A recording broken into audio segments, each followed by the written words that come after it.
can get started. I don't know if we're going to have billings today or not, but I'm really delighted to introduce our speaker today. For one thing, we get, EarthScope pays for traveling lecturers to visit colleges around the U.S. and their speakers are always great. And we don't always make the cut, but we did this year.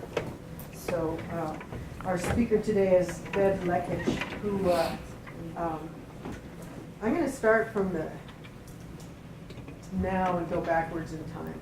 Okay, so he's a professor of geophysics at the University of Maryland. He's been there since 2012. And he had a postdoc before that at Brown. And before that, he did his PhD in geophysics at UC Berkeley. And his bachelor's before that is an AB, and I've never seen that before. I know. It's an AB, I have to read it. It's an AB in astronomy and astrophysics and Earth and planetary sciences.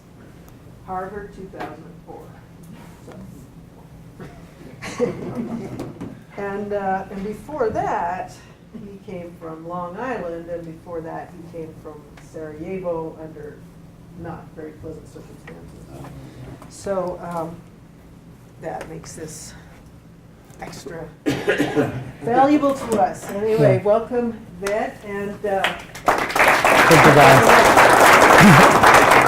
And thank you, Colleen, for the kind invitation. And thank you, EarthScope, for allowing me to be here. And this is my first time spending more than an hour in Montana. And I was really delighted to get a view of the historic Butte earlier today, and to learn about, I guess, the Yugoslavs' own kind of history with this town, which I was completely unaware of until arriving this morning on campus. So thank you all for welcoming me so warmly here. And what I will talk about today is probably not something that you are used to hearing about, so please feel free to interrupt at any moment with any questions you may have. I don't know how to pitch this talk because I give it at lots of different institutions with very different expertise areas, so we'll see. It may be the end to the long tradition of good EarthScope talks, but hopefully not. So this work really represents a couple of years' work that started in my postdoc with my advisor Karen Fisher and collaborators Heather Ford, Scott French, and Emily Hopper, and has continued as I had my own students, Aaron Cunningham, Chao Gao, Jesse Kolb, and Zach Reeves, as well as my own two postdocs, Tolu Oluboji and Scott Burdick. So this is far from being my own work or only my own work, but really represents a group effort.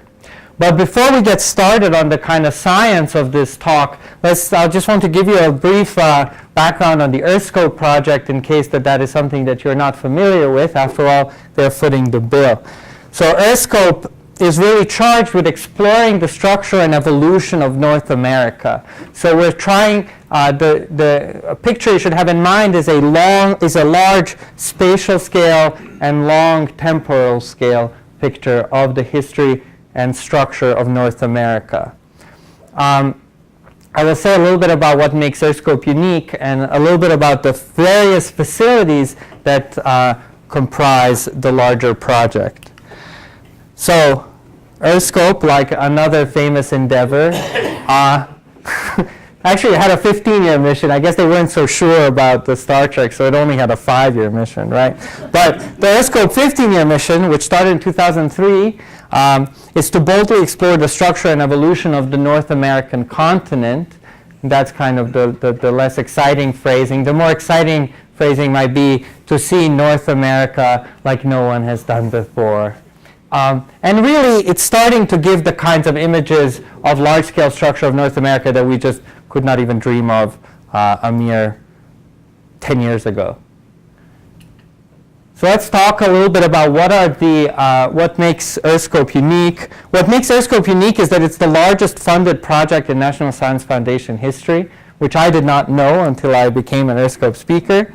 It has been a community-driven effort, with the design of the facilities being driven by the user communities that benefit from the data that's provided by the project. The data is free and open to everyone from the moment that it arrives at the data management center for the facility. So there's no embargo associated with it. It was also named the #1 EPIC project by Popular Science in 2011, but it has lots of components. So these are the various components of EarthScope. You see lots of different kinds of symbols on here. So we're going to go through them one by one. There's a component of the system which is called the Plate Boundary Observatory. And this is really a geodetic and a seismic component. The geodetic component is a GPS deployment, so global positioning system, high accuracy receivers that have been deployed. These are all the blue dots that you see on this map. And so what we're trying to do with this deployment is to really understand the small scale structure, or the small scale distribution of how North America is deforming as a result of the interaction with the Pacific plate and the Juan de Fuca plate over here. There is a component called SAFA, the San Andreas Fault Observatory at depth, which is a 3-kilometer deep hole dug through the San Andreas Fault to study really the properties of the fault at the depths and locations where we have earthquakes, to try to better understand the kinds of lithologies that may permit large earthquakes to occur. One of the interesting things that this component has produced are samples of materials located inside the San Andreas Fault, which have some of the lowest, or in fact the lowest, frictions of coefficient of any known substance. So these are extremely slippery materials. The biggest component of EarthScope is the USA array, and the USA array has two components itself. One is a seismic component, which I will talk about later, and one is a magnetotelluric component. Unlike the seismic component, which covers the whole United States, including Alaska, the magnetotelluric component only covers kind of north of this line and west of this line, kind of this quadrant, because I think they ran out of money. There's also a fourth component, which I was less familiar with, GOES, which is really interested in kind of complementing the geodetic or the deformation constraints that we get from the Plate Boundary Observatory, but over much longer time scales and over different kind of spatial scales. So this involves taking, for example, INSAR imagery, interferometric synthetic aperture radar, which allows us to see small-scale deformations over large areas, and also things like laser altimetry, which allows us to study how landforms evolve over time. So I do not know much about this component. My interest in EarthScope is primarily due to the seismic component of USA array. And so the seismic component of the USA array includes a large number of transportable stations. So there's actually a little more than 400 transportable stations. Each station occupies a site for 1.5 to 2 years.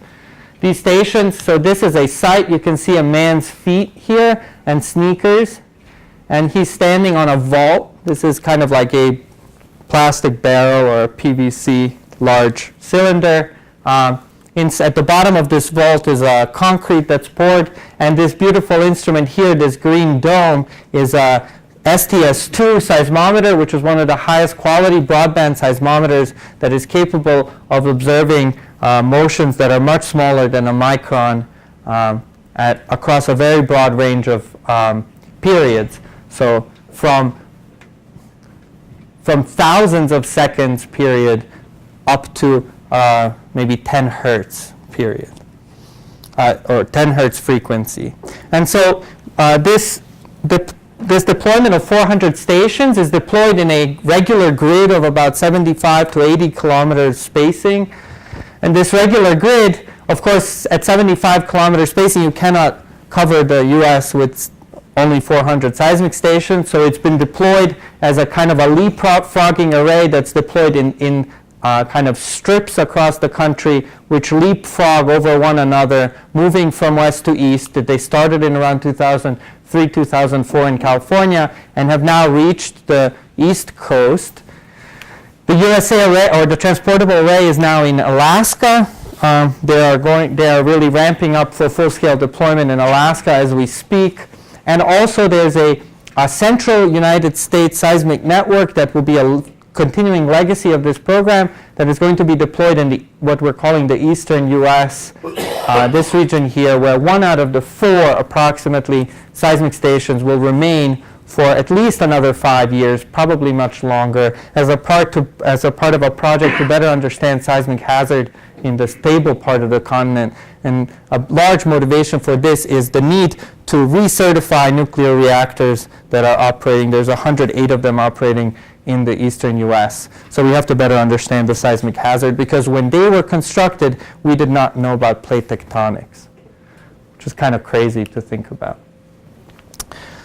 So that's my spiel about EarthScope, and we will see how some of the EarthScope data is used in this study. But so if there's any questions on EarthScopes, you should ask them now.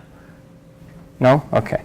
Well, let's start talking about the science that we've been doing. And I'm going to start from a global view, partly because my own PhD was in global seismology. So this is trying to map the large-scale variations in the properties of the Earth using seismic waves.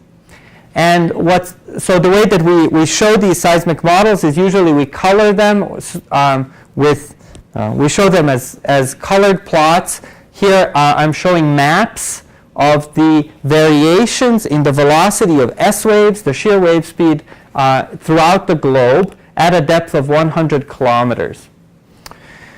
The purple and blue colors indicate areas where the waves travel more quickly than average, and the red areas indicate, the red colors indicate areas where the waves travel more slowly than average.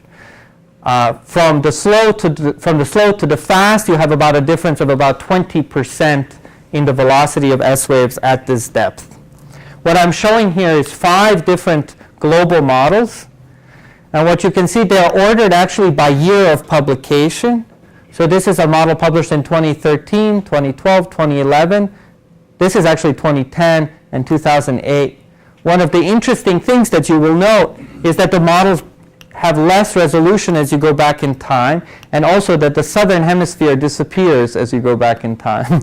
So of course we know the southern hemisphere has existed before. It's just that now with the new data that we have, we're able to image structures very consistently across the globe, and it pretty much doesn't matter who makes the model, with what kind of theory or what kind of assumptions or inversion procedure. We all find the same picture, and the same picture at 100 kilometers depth is that the mid-ocean ridges, so I'm going to use my model to point things out. The mid-ocean ridges here are seismically slow. Here's the East Pacific Rise. You can see the Mid-Atlantic Ridge.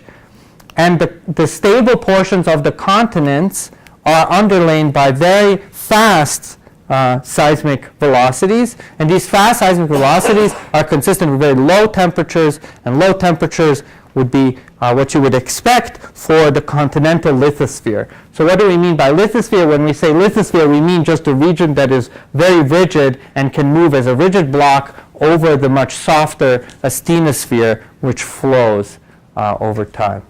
So if we look at these models, we can infer that beneath continents, these fast routes extend to about 200 to 250 kilometers depth beneath all the stable portions of the continents, and so one would infer that the continental lithosphere, or the thickness of those continental tectonic plates, is about 200 or 250 kilometers.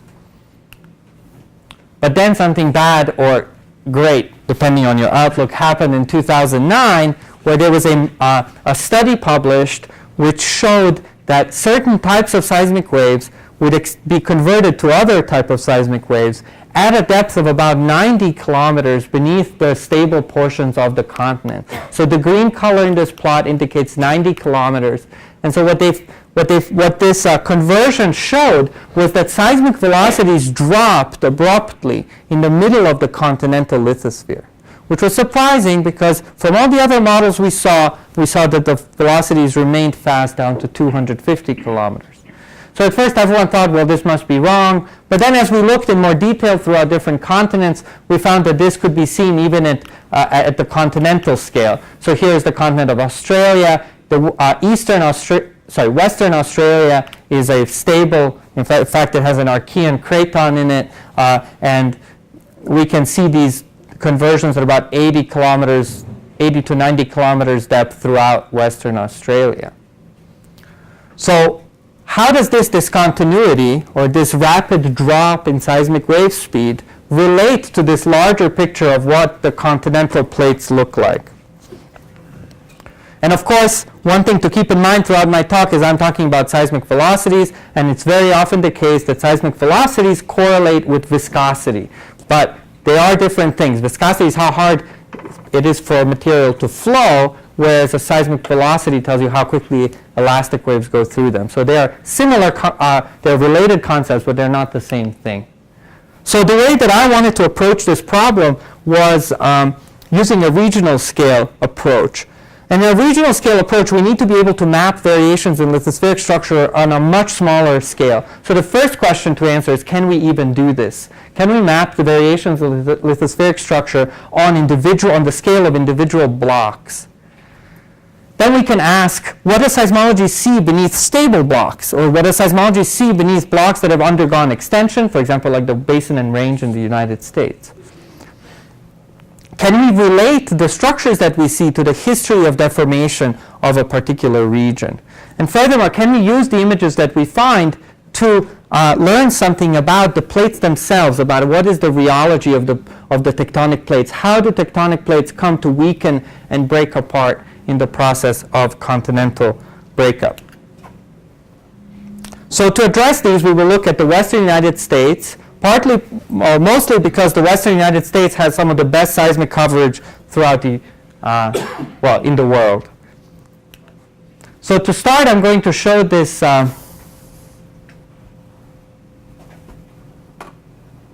movie. Will I? No. Okay, good. I'll show this movie, and this movie shows a history of deformation across the Western United States. So to orient you, this is the Colorado Plateau. This is the Baja California. Back 36 million years ago when this animation started, there was a subduction zone throughout this whole region. And then over time, this subduction ceased in this point right here, and you started to have the San Andreas Fault develop.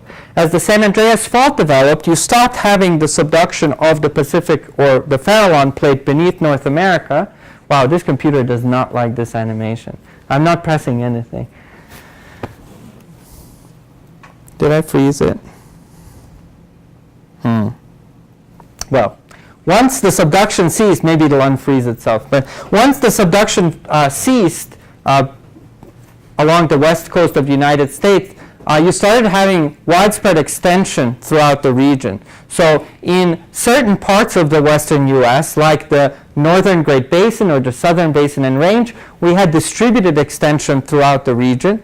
But then in other parts, we had very narrowly focused extension. So we had, for example, the Salton Trough or the Rio Grande Rift, areas where that extension was concentrated in a narrow spatial zone. In addition to that, so we'll just go, great, thank you. Is that about where you want to be? Yeah, and then I won't play the video, I'll just show the plot. Okay. Thank you. So what you would see if this movie played properly is that there were, in addition to these extensional behaviors, there were other things that happened, like the Colorado Plateau didn't do anything. It just kind of moved a little bit. This guy here, this little block right here, is the Western Transverse Range block. And we know from paleomagnetic data that this block did something really crazy. It separated itself from Baja California, and then it rotated by 90 degrees and moved a couple of 100 kilometers. So one of the questions is, why did this happen? And as far as me as a seismologist, can I see something that's different about the Western Transverse Range block than about the area through which it moved, the area that was created in the wake of its motion? So these are the kinds of questions that I will be asking. And the technique that I will be using is called receiver function technique. It's a fairly straightforward technique, and it relies on using distant earthquakes to image the structure beneath the station. So if I'm a seismic station, like one of the stations of the EarthScope project, and there's a very distant earthquake, the first wave that arrives from that distant earthquake will be a P wave. So here we can see on this component here there's a P wave. But then sometimes, right after that P wave, you will see a small S wave. An S wave is a transverse wave. And you know that this S wave couldn't have been sent out by the earthquake because there's no way it could have gotten there so fast.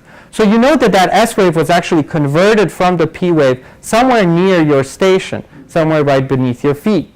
And so if we look at the P to S receiver functions, we might see a P wave, and then soon after it we will see an S wave.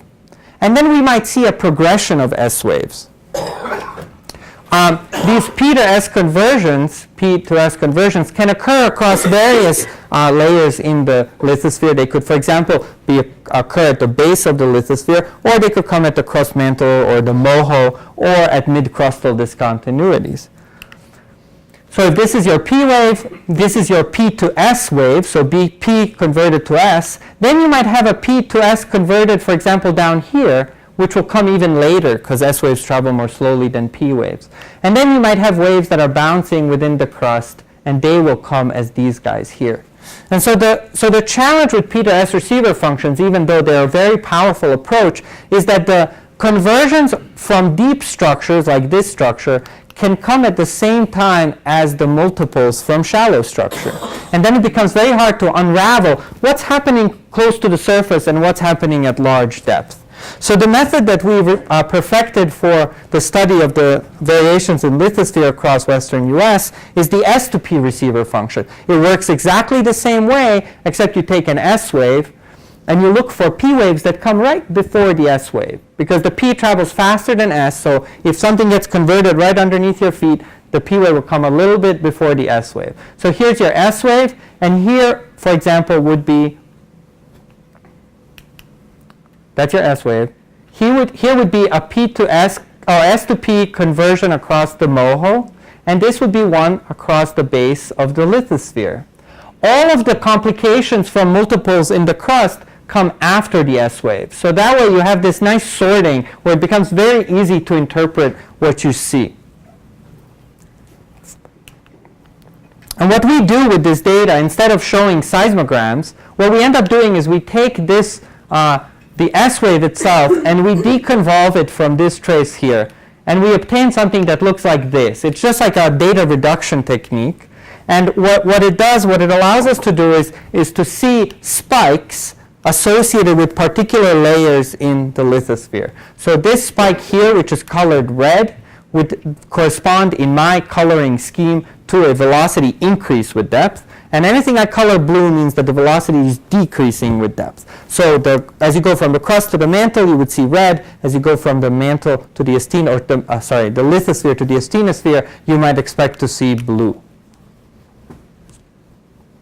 The relative time that these guys arrive tell you something about how deep these layers are occurring.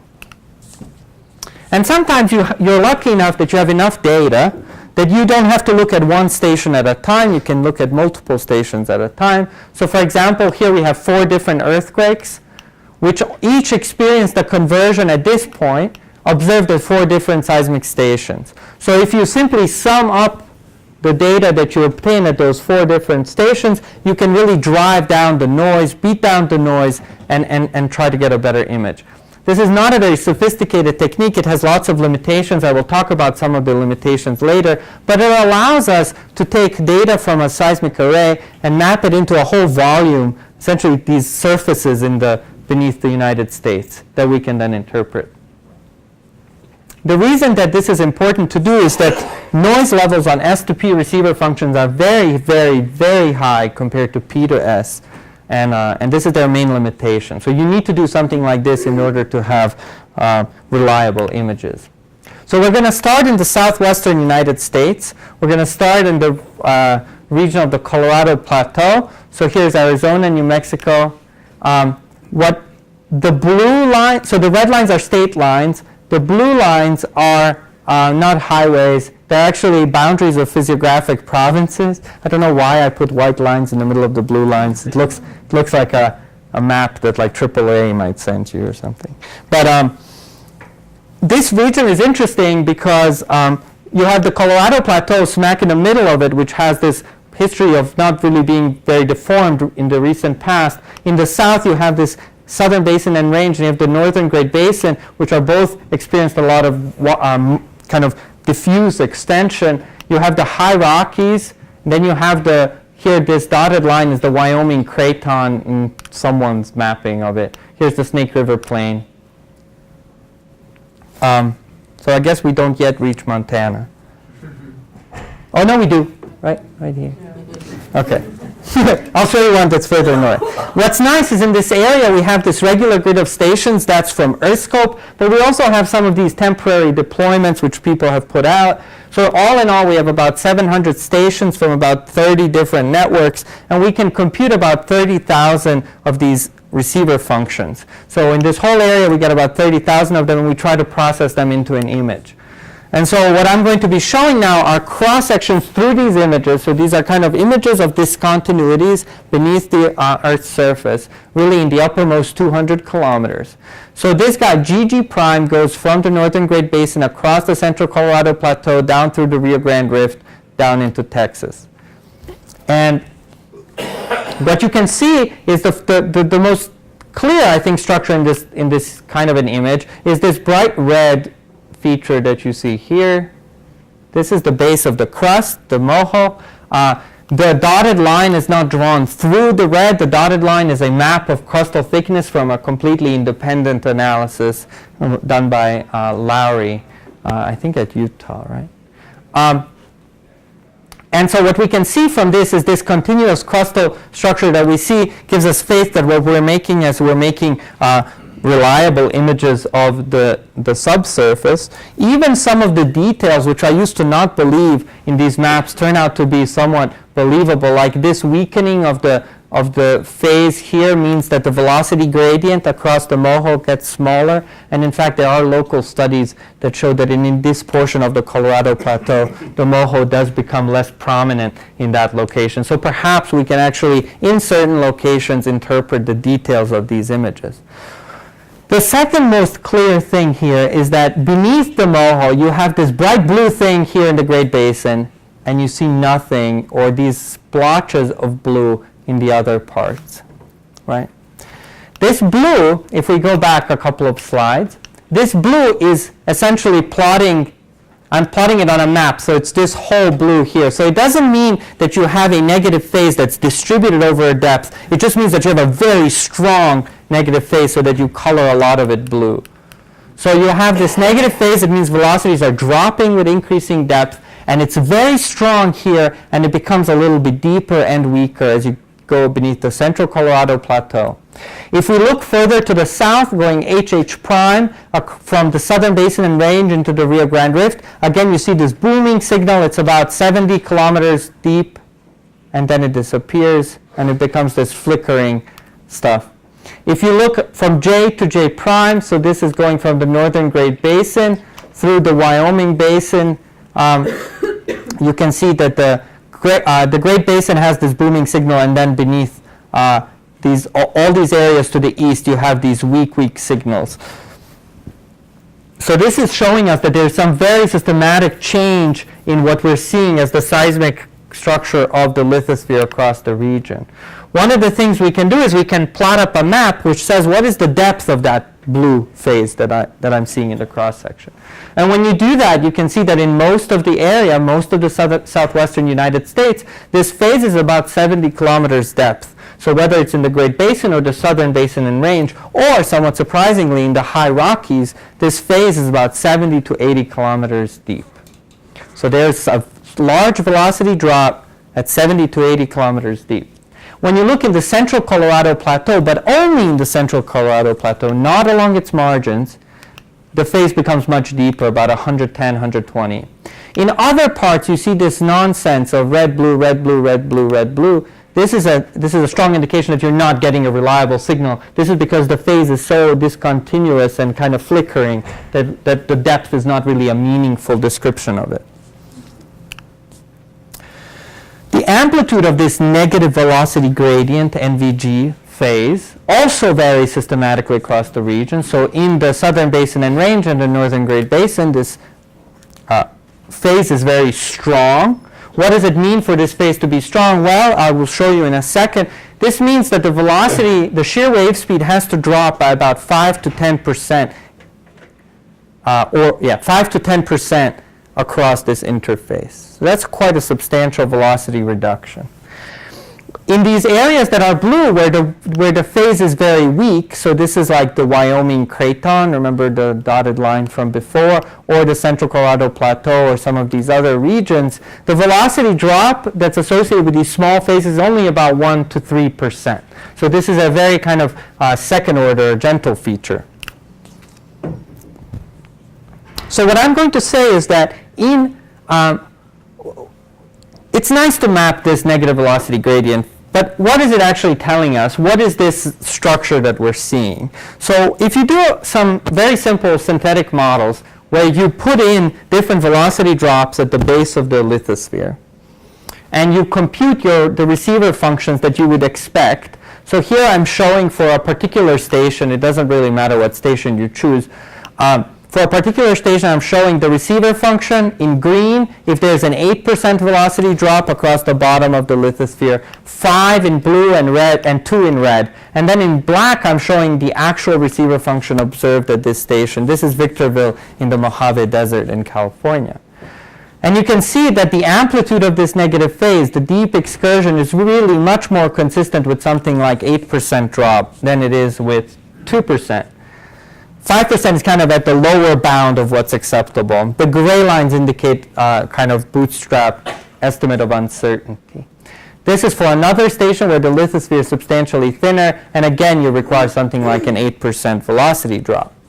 So what is an 8% velocity drop? Well, 8% velocity drop is important because this velocity drop is pretty much all you get as you go from the fast route into the underlying mantle when you look at these large-scale models. So pretty much this single discontinuity, we don't know exactly how sharp it is, but this single interface takes you from what we would say is fast lithosphere to slow astenosphere. So that's why in the regions where it's very strong, you can call this negative velocity gradient some kind of a seismic lithosphere-astenosphere boundary. So we're seeing the bottom of the tectonic plate. If we look in the northwestern United States, so now we get Montana, this is work done by Emily Hopper. So here we have 804 stations, more than 38,000 S2P receiver functions, so there's more data in this region. The most prominent feature of this region as far as an ignorant global seismologist is concerned is the Snake River Plain and the Yellowstone hotspot track.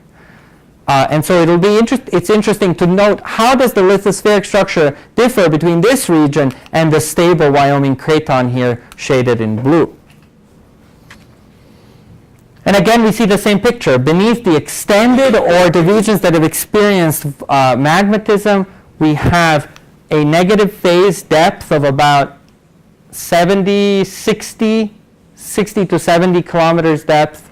We see a large amplitude phase, and then when we cross into the Craton, we have kind of deeper, but also substantially weaker conversion. So what is this telling us?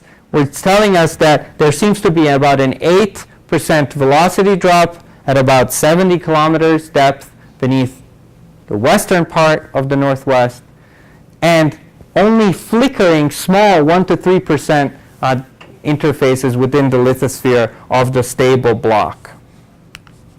Oops. We can look at a cross-section across the region, and here what I'm comparing these maps, this is the same kind of map that I showed before. This here is a map made from surface wave measurements, so this is telling you the absolute shear wave speed. It doesn't have very good resolution with depth, but it's able to actually tell you what the real wave speeds are, not just what the jumps are. And what you can see is you have very slow asthenosphere beneath the western part, and then you have this fast route that continues to about 200 kilometers depth beneath Wyoming Craton. And the discontinuities we see are these little white guys here. So conceivably, what we're seeing here is the base of a very thin lithospheric layer beneath the west, and then we're just seeing kind of the details within this fast route in the east. And so these details, these small 1 to 3% discontinuities, we're going to be calling mid-lithospheric discontinuities, because they're clearly not the bottom of the lithosphere. So if we move to Southern California, now we really have a bonanza of data. And in fact, if you look at the years of publication, this is where we actually started. So here we have 250 broadband stations from a variety of networks, and in an area that's about 1/8 of the area that I showed you before of the southwestern United States, we're able to have about twice as many receiver functions. So we really have 16 times the data coverage, and you're going to see some pretty phenomenal maps. I'm going to start by just showing a map of the depth to that phase. Throughout Southern California, it doesn't matter where you look, the phase is always strong, which makes sense because all of California, there is no deep, stable cratonic area in Southern California. So we're always seeing something that's about 70 kilometers deep. That's this light blue color. So beneath the Mojave Block, or beneath the Peninsular Ranges, or beneath the Basin and Range, we're always seeing something that's about 60, 70, 80 kilometers deep. If we plot up a histogram of these depths, you can see that in the histogram of the depths. But you see this fat tail of the histogram at about 40 to 50 kilometers deep. So what is this? This tail comes from two areas, and only two areas. One is the offshore region off the coast of LA. This is the inner borderland, the California continental borderland. And the other one comes from the Salton Trough. The Salton Trough is the northward on-land extension of the Sea of Cortez. So what we can look is, if we look in this region down here, the Salton Trough, we can plot up a cross-section. This is the cross-section EE prime. So we're going from being on the mountains on one side of the trough to the mountains or not the mountains, but to the basin and range on the other side of the trough. And in between, we have an area that is being extended. There's like highest heat flow in the United States. There's rhyolitic dome volcanoes. There's really high productivity hydrothermal systems. There's all kinds of stuff in the Salton Trough that tell you this is really this is a narrow mode rift. And what we can see is that this blue phase, which is about 70 kilometers deep, which of course is the bottom of that lithosphere, beneath the Peninsular Range and about 70 kilometers deep beneath the southern basin and range, shoots up to a much shallower depth in the middle of the Salton Trough. And what's really remarkable is if you just kind of draw a line through this and you put it here on top of this tomographic model, so this is again a surface wave tomography result, we can see that in the surface wave tomography we're seeing the bottom of this fast route beneath the Peninsular Ranges. We see the bottom of the thin but still existing lithosphere beneath the basin and range, and then we're actually able to see this hole. So we're really seeing the tectonic plate broken in two, and we're seeing the part that's in the middle where the plate is, where the lithosphere is essentially there. We don't know exactly how deep, but maybe 40 kilometers, so very thin lithosphere. So if we zoom in on this cross section, here now I've drawn the surface extent of the Salton Trough. What's really remarkable is that we have if we pay attention to this scale here, these are 50 kilometer increment tick marks. So we go from a lithospheric thickness of about 70 kilometers up to about 40, 50 kilometers, down to 70, 80 kilometers, and we do it, so that's a change of about 30 kilometers, and we do that across a distance going up and down across a distance quite generously of 150 kilometers. I don't want you to come away thinking that these are kind of vertical walls. The type of imaging technique that I use is unable to see sloping structures. What's up? I'm sorry to interrupt you. Please do. Is the black line on the top, what's that? This line? Yeah, the top. Oh, the top is exaggerated topography. Okay, what's the factor on that? Just out of curiosity. Oh, you're quizzing. I don't know. Let's see. It's not. Well, these guys are not that tall. They're like a kilometer. It's California. Maybe one kilometer or so. So yeah, it's maybe 10 times, something like that. That would be like a number I might use. The particular imaging technique that I use is unable to see anything that's dipping more than about 10 degrees. So if you have a slope that's more than 10 degrees, or maybe 15 degrees if you give it a little bit more, if it's dipping more steeply than that, I won't see it. I will only see two horizontal things that overlap a little bit. So these overlapping horizontal things don't mean that they're vertical walls, but rather, so you can't really interpret that thick. You cannot interpret it that the topography goes like that, but you can say that it goes from being 70 here to 50 here to 70 here across a distance of 150 kilometers. This is really, really remarkable high topography. If you were walking on the surface of the bottom of the tectonic plate, you would gasp if you saw this, right? So, how's this happening? We see it's kind of an obvious thing, you would expect it, but it's actually kind of surprising. The surface extent of this rift is exactly the same, or the extent of the rift is the same at the surface as it is at the base of the plate. There's no systematic offset to one side or to the other side, and there's no systematic broadening of the rift. This suggests that you have very efficient localization of that deformation. And it suggests that that localization is mostly through some kind of a symmetric mode of deformation, so through pure shear, or maybe through steeply dipping faults. But modelers tell me that steeply dipping faults are very difficult to produce, so symmetric mode of deformation. And we also have we also know that this deformation is highly localized to this one area. So how did this occur? Well, there's two ways to do this that I know of. One way is if you have a rheology where if you pull on something, it gets weaker. That's called a strain softening rheology. So if you deform it, it gets weaker, so now it's easier to deform. You deform it more, it gets weaker still, it gets easier, and you break it apart. The problem with this kind of a model to explain the Salton trough is that these kinds of runaway rheologies or these positive feedbacks tend to produce asymmetric deformation because you end up weakening along one fault and then you just want to weaken more along that direction. So you end up making asymmetric deformation, at least in numerical models. Another way to do it is if you have the upwelling of a hot asthenosphere, which can kind of heat up and therefore weaken in a symmetric way this region, and then that weak region will be the region that experiences deformation. So this is an implication of these maps that we have for the dominant rheology. Let me see how much time. I'm going to skip that one slide. And I'm just going to give you in one kind of a holistic view of California that I think is really cool. This is the work of Heather Ford. And what she has done is she's combined my study of Southern California with various data from Northern California, including a whole bunch of temporary stations and both the Berkeley and the Caltech seismic networks.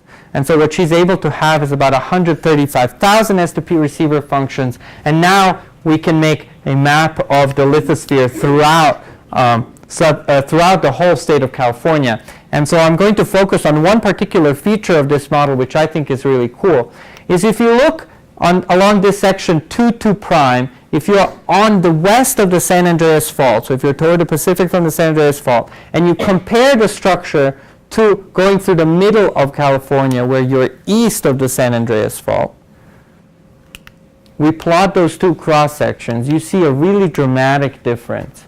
So if you are east of the San Andreas Fault, you have this booming, clear, flat signal at about 70 to 80 kilometers. Look how continuous and clear that is. If you go west of the San Andreas Fault, you get nothing, or you get some blue, similar depth range, but much, much, much, much weaker. This is the same color scale, by the way. So what's going on?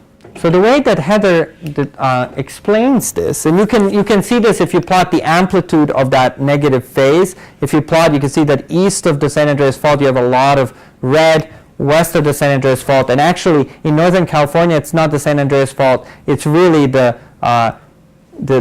Calaveras Fault and its northern extension, which I actually forgot. Is it Rogers Creek, or I forgot the name of that fault up there. But what you find is that these blue colors are weak phases, red colors are strong phases, and really the most interesting part of this study is that the way they interpret it is the San Andreas Fault has existed for a long time, and over that long time it has accumulated several hundreds of kilometers of offset on it. So the one block that was next to each other back when it was formed are now 1,000 kilometers apart, let's say. So if you are able to preserve a difference in lithospheric structure across this fault from south to north, that's remarkably correlated with the surface trace of the fault. The way that Heather explained this is to say that the zone of deformation at the bottom of this fault, which is a strike-slip fault, everything we've seen so far has been kind of normal faulting. It's a strike-slip fault. She says that the lateral extent of this deformation has to be less than 50 kilometers wide, which means that once again you have very efficient strain localization at the bottom of the tectonic plate. So what we see at the surface continues almost vertically down and remains localized to the bottom of the lithosphere. And so this is now in a different kind of tectonic setting. We have a strike-slip fault, again the same kind of structure. So here are my conclusions. So S to P receiver functions, when you give them a lot of data, you can really make some, I think, robust images of the lithosphere. So, and when I say robust, I should really say reliable images of the lithosphere. And we can see in these images variations that are on such a small scale that they're actually able to inform some of our interpretations of the histories of deformations of a particular area.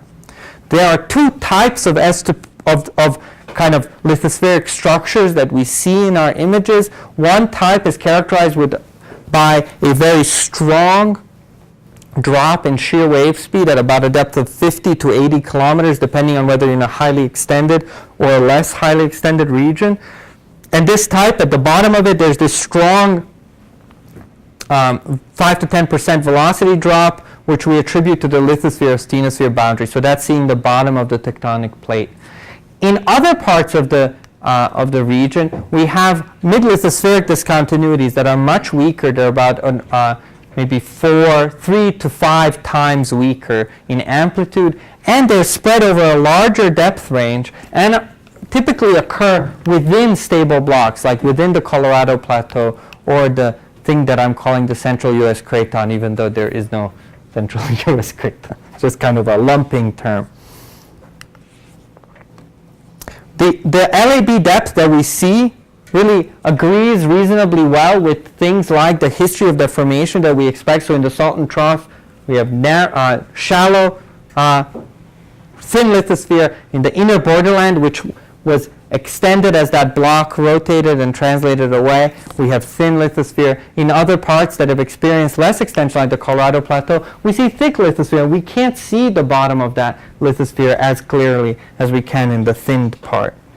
We see that we have efficient strain localization throughout the lithosphere, and that strain localization is symmetric. What you see at the surface extends at depth pretty vertically.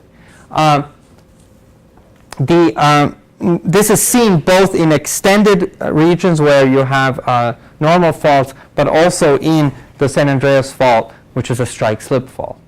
So here's kind of a cartoon, non-existing cross-section, which tries to summarize some of these findings. And I am happy to take any and all questions you have.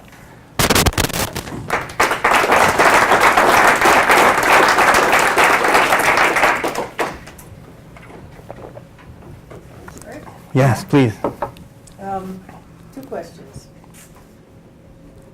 The first one is, so what is at 200 to 250 kilometers depth? Why don't we see anything there? Well, you said that all of the tomographic studies showed something there. Are you saying there is nothing? No, I think what happens is if you have a thin,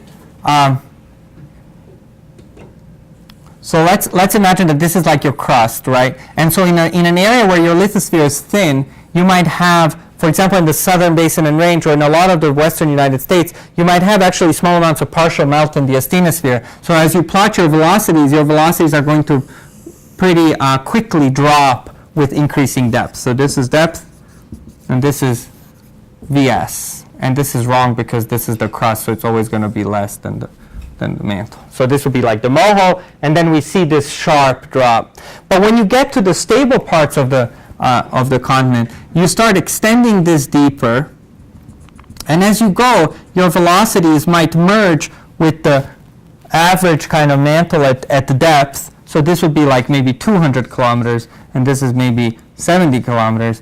And this transition is occurring so smoothly that even though we can see it in the global kind of surface wave models, it's not sharp enough to produce a conversion that we can see with S to P or P to S receiver function.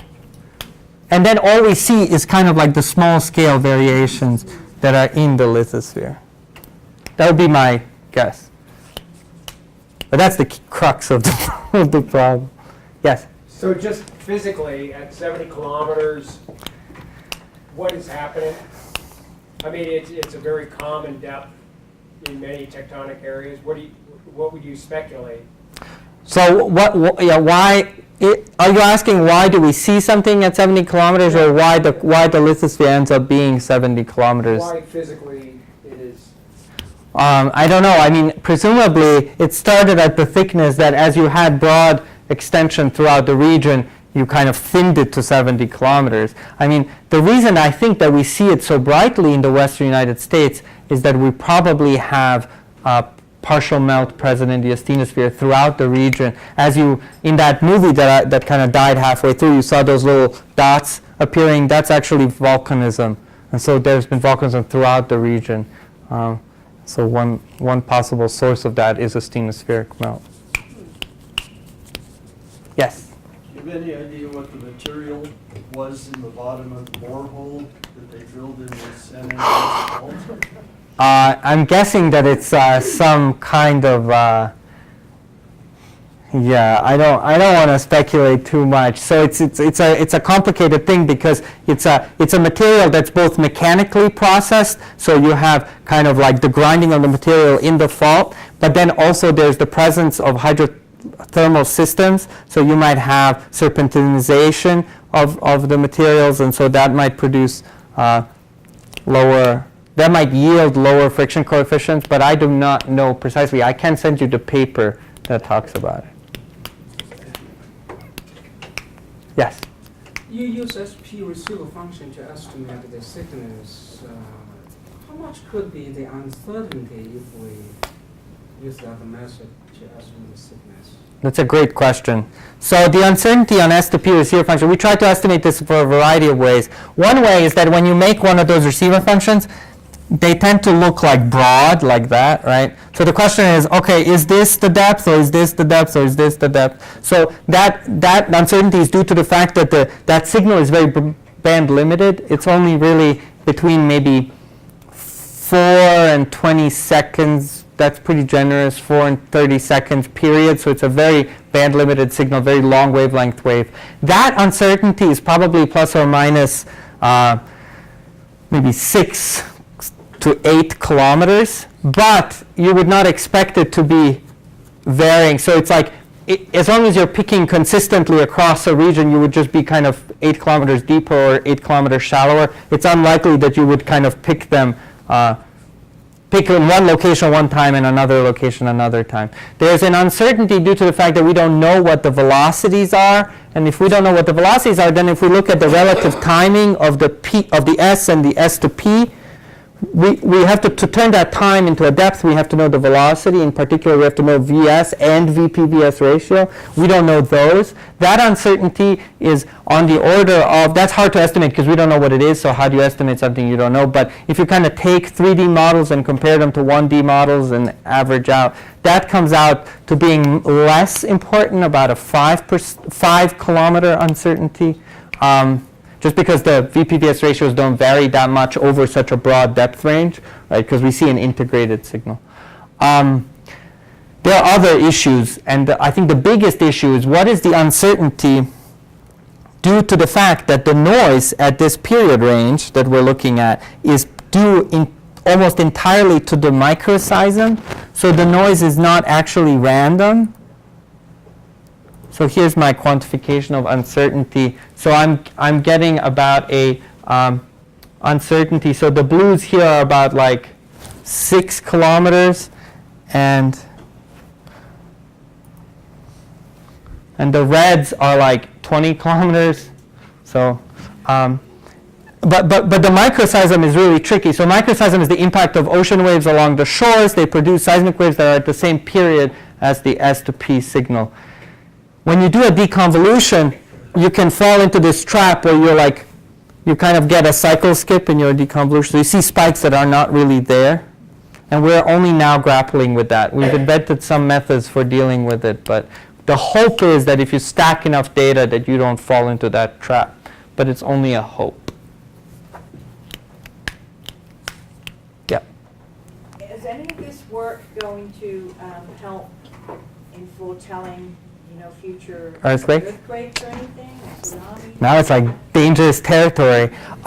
So the way that one of the observations that people have made is that very often when you have sharp variations or abrupt changes in either crustal thickness or in lithospheric thickness, those are areas where you tend to localize deformation, or in other words, where earthquakes tend to occur. So for example, if you look at like Ohio, and you look at the variations in crustal thickness across Ohio, every time that crustal thickness changes along that line where it's changing, you have a fault that's active, for example, because the crust is trying to redistribute itself.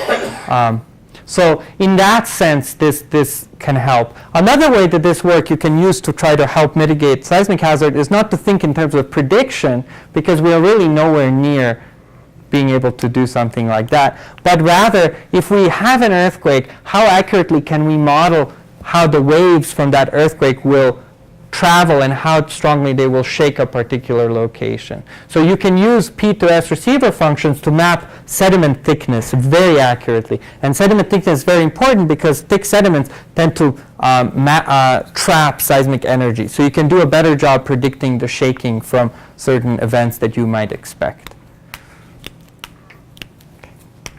Can you go back to your conclusion slide?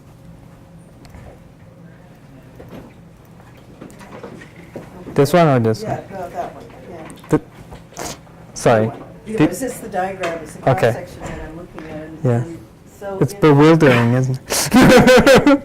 Yeah, so why is the lithosphere so thin under the high Rockies? Where's the extension that would cause such a dramatic change in, well, I mean. Well, it's weird, right? High Rockies have some of the highest, they have really high heat flux, right?